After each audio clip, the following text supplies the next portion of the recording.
माँ की दुआ। एक छोटे से गांव में आसिया और उसका बेटा अहमद रहते थे।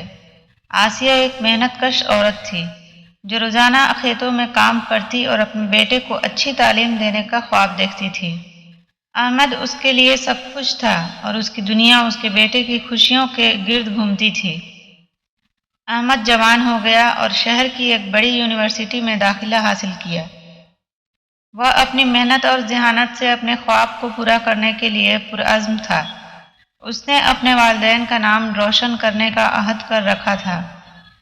आसिया ने अपनी ज़िंदगी की हर चीज़ को बेच डाला ताकि अहमद को पढ़ाई के अखराजात के लिए पैसे भेजे।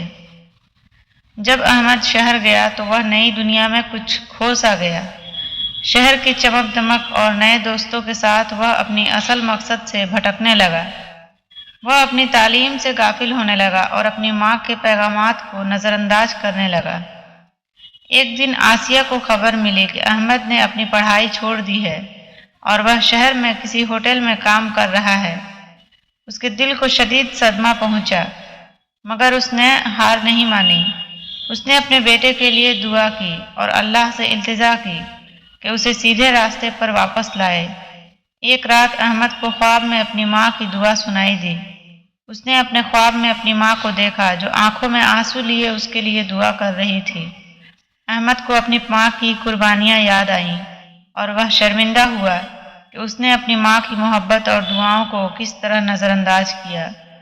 अगली सुबह अहमद ने फैसला किया कि वह अपनी ज़िंदगी को दुरुस्त करेगा और अपनी माँ की मेहनत और मोहब्बत का हक अदा करेगा।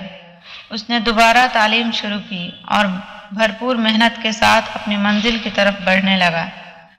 कुछ साल बाद अहमद अपने तालीम मुकम्मल की और एक बेहतरीन अहदे पर फायज हुआ।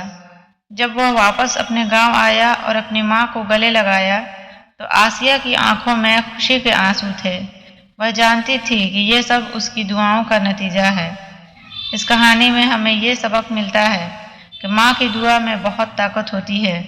चाहे ज़िंदगी में कितनी ही मुश्किलात आएं, माँ की मोहब्बत और दुआ हमें सही रास्ते पर ले आती है।